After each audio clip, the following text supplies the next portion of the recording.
Hei, salutare toată lumea și bine v-am regăsit la un nou, o discuție despre Grații.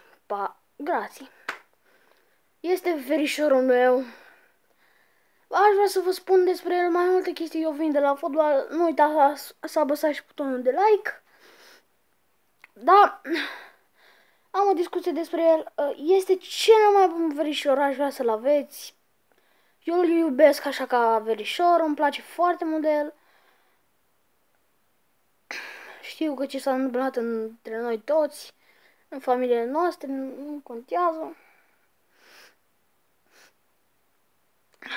Este un verișor foarte bun, așa că eu îl iubesc ca verișor. Grații, tu ești cel mai bun verișor din lume.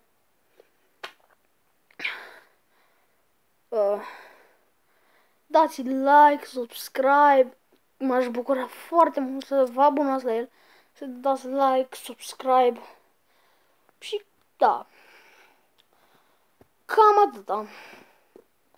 Like, subscribe și share mai departe, ca să-l vadă mai mulți oameni.